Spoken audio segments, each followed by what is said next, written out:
Dear friends, welcome to ePathshala.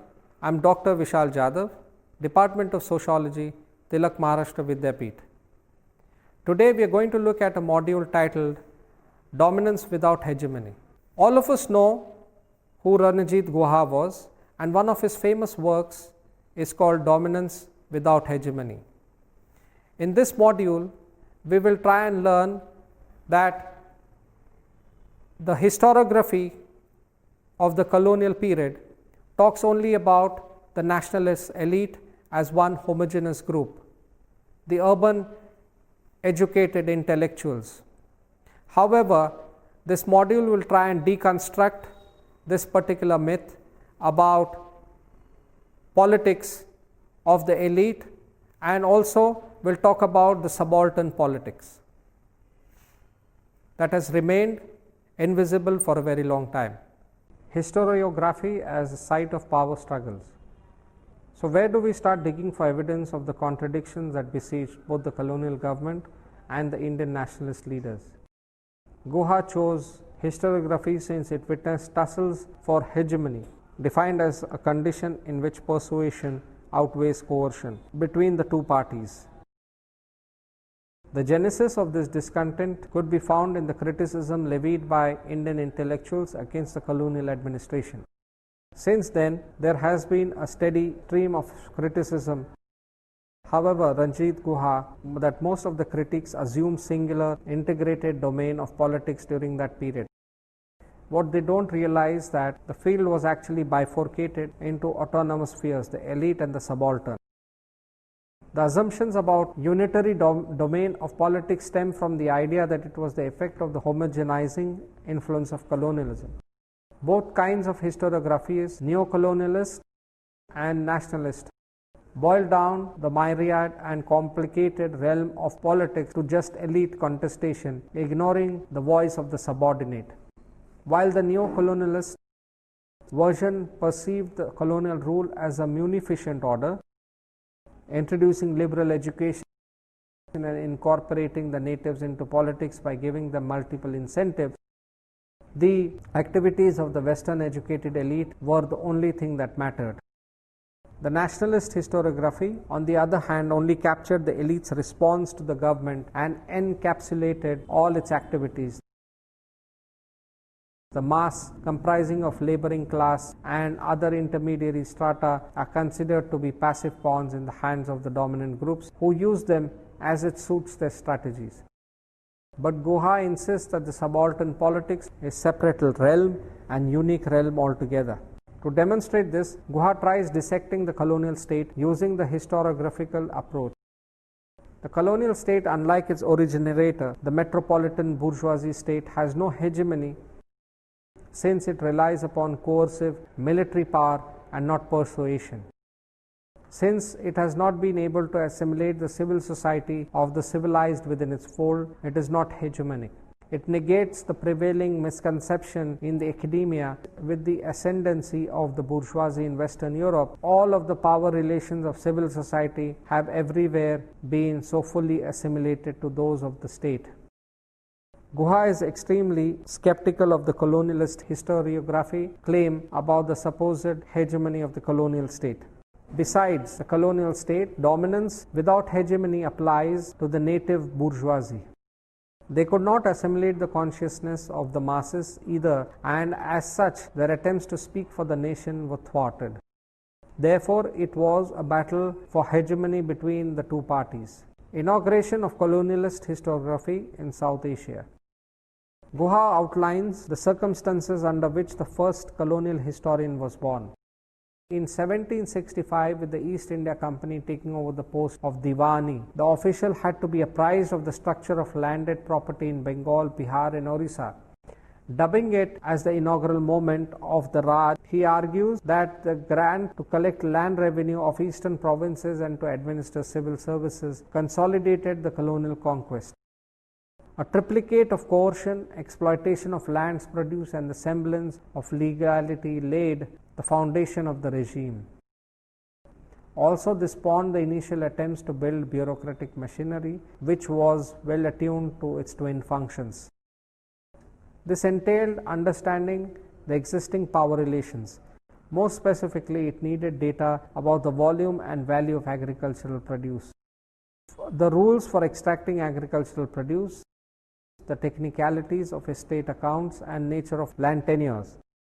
This meant a deep understanding of the intricacies of tradition and past processes, essentially an understanding of history. It also stemmed from bureaucratic concerns about how to determine inheritance along lines of descent among the rich families.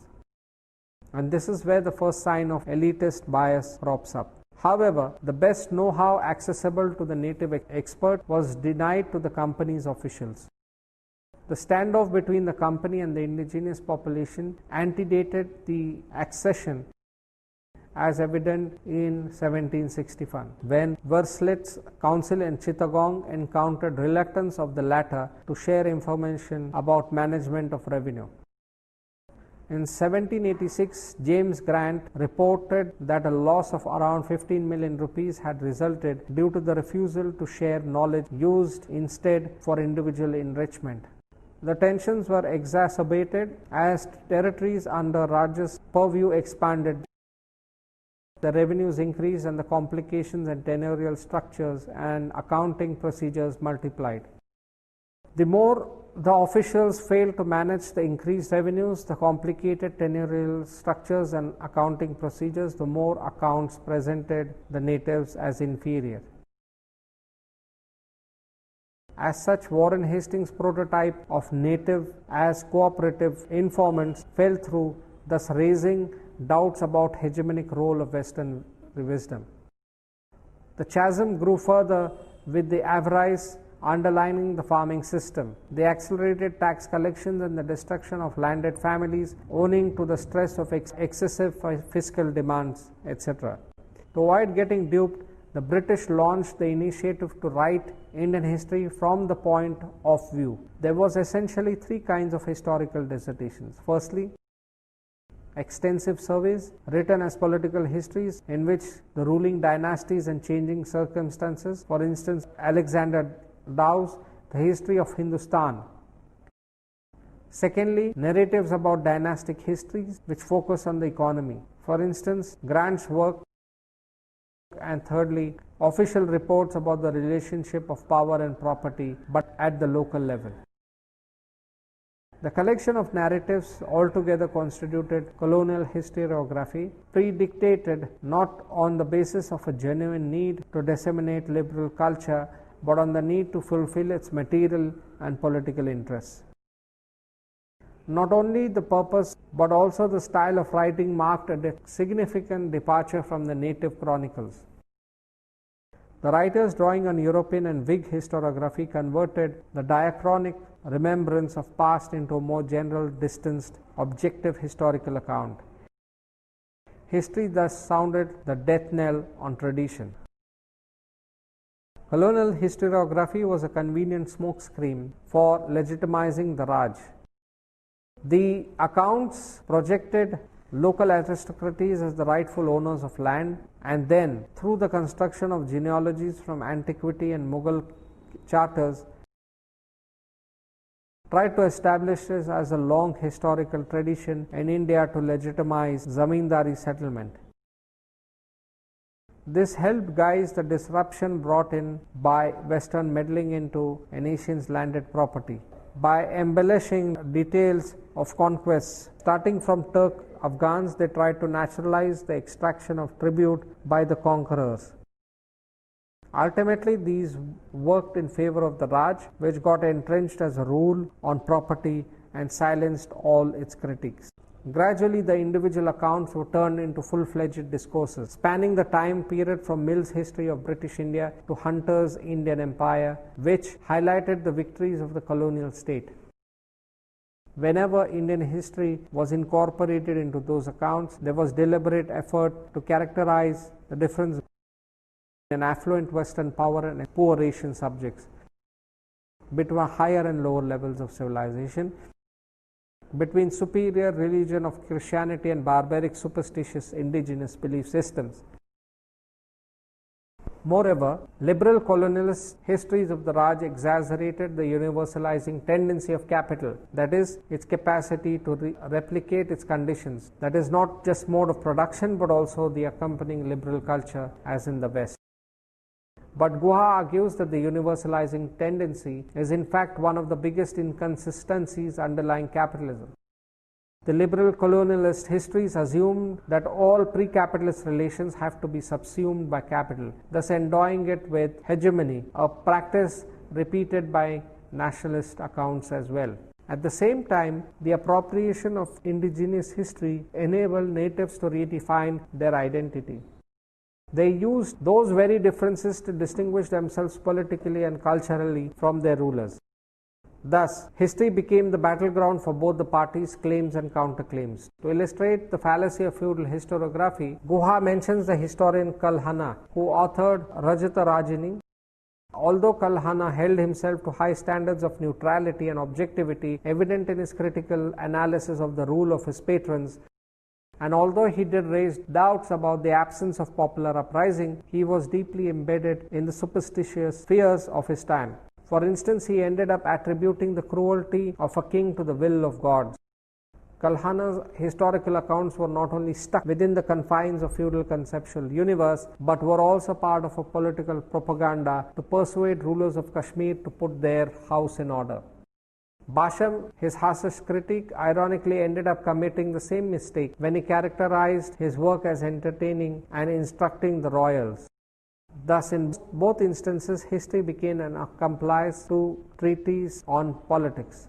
Guha contends that a genuine critique of ruling culture can only be sourced from a historically antagonistic universe.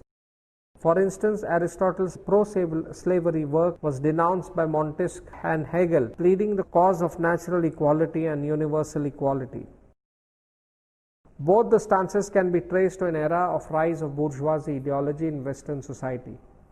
This era also witnessed the emergence of a rationalistic vision and abstracted humanism, which signals the gradual disappearance of all feudal beliefs and ideologies. For instance, Majumdar and Basham criticized Kalhana's obsession with magic, witchcraft and karma for lacking logic and neglecting the role of man in creating his destiny. Therefore, history is riddled with precedents wherein an ideology countering the ruling culture precedes the ascendancy of a class for which it speaks, epitomized by the bourgeoisie class. The latter, during the Enlightenment, waged a war on the feudal regime, including its mode of production and power relations, and gradually was able to replace it. Similarly, the critique of bourgeoisie ideology must materialize from outside and must seize the real contradictions inherent in capitalism to shake their foundations. A coterie of alternative ideals, values, and lens will help reorient the dominant liberalism perspective. While the ideology may not actually make a dent in the material base of the bourgeoisie structure and its infancy, yet the highlighting of the lacunae in the institution does not pave the way for its eventual destruction. Disciplining and mobilizing tactics. Guha reiterates that dominance was established at two levels, not just through the Raj, but also through the indigenous elites' control over the subaltern population. He stated that historiography projected the idiom of improvement as proof of the Raj's liberal character. Antagonistic masses were sought to be replicated through extension of patronage to local arts, missionary efforts to elevate lives of the marginalized, preservation of Indian heritage, etc. Even the teaching of history in schools had a debilitating effect, brainwashing local into uncritically accepting the empire as the culmination of a historic will, celebrating their own defeat. An entire generation of yes men, complacent in their subservience, was fostered. This was buttressed by the Indian concept of dharma, used to assimilate dissidents by convincing them it was a moral duty to accept the status quo. For instance, in the name of dharma, Gandhi used enlistment in the Indian Ambulance Corps to help the company during Boer War. Collaborationist nationalism at its best. Even the Bhakti tradition's principal modalities, the rasas, encouraged servitude. However, Guha attacks this myth of benevolent guardian state. The colonial state, unlike the metropolitan bourgeoisie state, lacks hegemony since it has not been able to assimilate. The civil society relies upon coercion. The army and the bureaucracy imposed control on the press and even public services by introducing municipalization, all in the name of order. In the countryside, the villagers were forcibly recruited for construction works, in plantations and in war. This was reinforced further by Danda, the indigenous notion of dominance imposed through caste sanctions and patriarchal moral codes which induced allegiance to dharma. There was not much change in the nationalist struggle as well. The nationalists were keen on mobilizing the masses since it would imply that the latter had submitted the loyalty to them from the imperial rulers. According to Guha, they deemed it as an emblematic of their hegemony, which was believed to be crucial to its ambition of building South American nation state. They dreamed of enthusiastic mass congregating in public spaces to declare the war for their beloved motherland, sacrificing their savings and security of their homes to enlist as members of the great freedom struggle. The boundaries of caste, class, gender and regionalism will be transcended for the sake of the nation. The willful enthusiasm mentally conjured up nationalists was to be a contrast to the colonial fantasy of collaboration. However, in discrediting the colonial empire and claiming it to be a dominant state without hegemony, it unwittingly revealed its hegemonic ambitions. Guha draws attention to the tactics through which the participation was extracted during the Swadeshi 1903 to 1908 and the non-cooperation 1920 to 22 movements. The non-cooperation movement was a call to reclaim the lost prestige under the imperial regime. In opposition to the proposed visit of the British royal family member, allegedly to sell a false perception of content subjects, Gandhi planned for counter demonstration like hartals, strikes and local boycotts of functions intended to celebrate the visit. The Swadeshi movement tried to further cement the perception of nationalist leaders as the true representatives of the people, but it failed miserably and a splintered hegemony was revealed. While cases of physical intimidation ranging from destroying imported goods to attacking individuals who dealt with administration were not unheard of, caste sanctions resulting in social ostracism were the more dangerous weapons in the armory of Swadeshi leaders. Withdrawal of ritual service, refusal of interdining and boycott of ceremonies were common tactics used to shame the dissidents. Such sanctions were heavily applied in the most politically active regions like in Bengal, paradoxically hitting at a strong relation between nationalism and casteism. Caste sanctions were most effective to induce conformity since there was little possibility of reporting them and ensuring humiliation. Although Swadeshi movement was meant to rescue people from the web of orthodox values and customs, it entrapped them further by employing traditional trupe of Sanatan Hinduism. Through the lexicon of Patakathas and Akara, sins committed through transgression of caste norms like routine of bath, meditation, worship or butchering of cows, the seemingly secular political movement was recast into the throes of religion, equating patriotic duty with dharma. For instance, refusing to go through the ritual of oath-taking in support of Swadeshi or wearing Rakhi on the wrist as a mark of solidarity with the campaign. Moreover, Tadrupaya, the rule of resemblance, was also used to include or exclude the blacklisted items and thereby expand the scope of sin and impurity. It was creatively used to encompass goods from Germany, Britain and Austria deemed impure like chinaware, leather shoes, colored prints, cigarettes, sugar, salt and cotton textiles. Other anti-Swadeshi transgressions included pollution by samsara, contact or association, a sin often incurred by Brahmins who did not stop offering their ritual services to the individuals who were being excommunicated for anti-national activities. Besides Brahmins, barbers and washermen, tradesmen and agriculturists, even doctors and lawyers joined the bandwagon. In denying to the clients not supporting Swadeshi movement, Guha states that since the political ethos was so entrenched in Hinduism and the discrimination between purity and pollution established as a defining principle of the nationalist conduct. Liberal professions identified with modernity, and secularism was seduced by the same logic. Hence, he argues, the essentials of Indian politics can never be grasped without an understanding of religion. Rabindranath Tagore was a vitriolic critique of this kind of mobilization, entrenched in force and the isolating impact it had on people. As opposed to galvanizing them into action, Gandhi too was critical to a certain extent, to be critical of those sanctions he termed a social boycott, which included the denial of service, which he condemned as barbaric and inhuman. He preferred political boycott, which meant to deprive oneself by refusing to accept water or food at the hands of those boycotted or enter into marriage alliance. But these lines, Guha argues, were very easily blurred. Moreover, the elitist strain in the movement showed up in the leader's denunciation of the subaltern participants. Gandhi expressed his distaste by labeling it mobocracy, loathing their lack of premeditation. Guha counteracted that the subalterns willingly imposed discipline on themselves as they mobilized for corporate labor, local conflict, or communal rejoicing.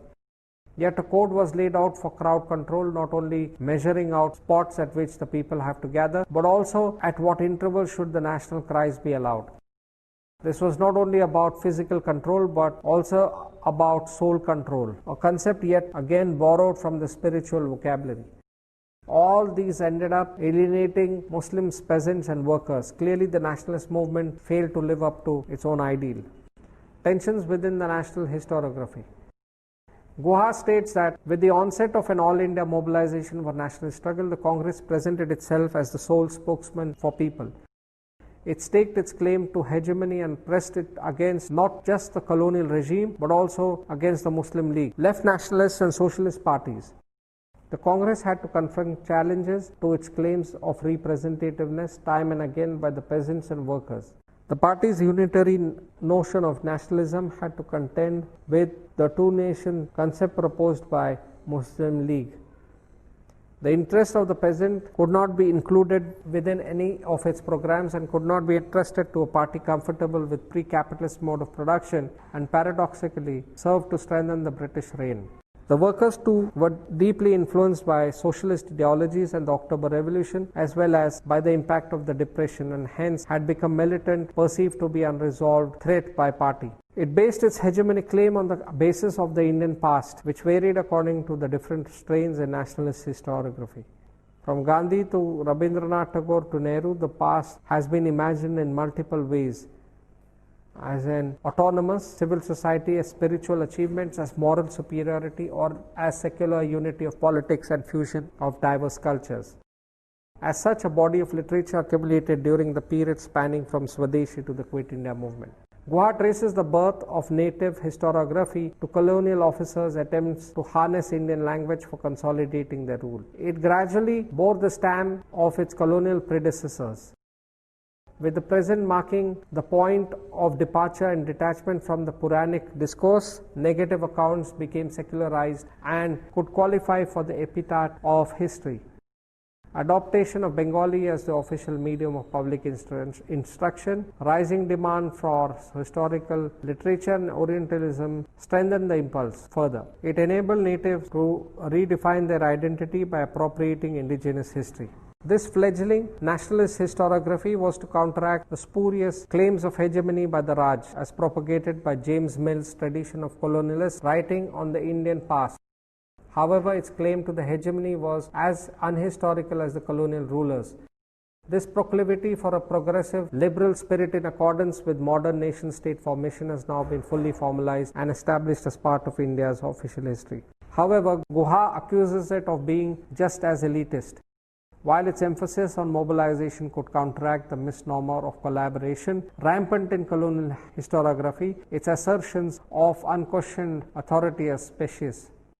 Likening the Congress to a messiah reading his devotees of spiritual liberation, nationalist historiography tried to drum up the image of clueless masses who were to be led to glory.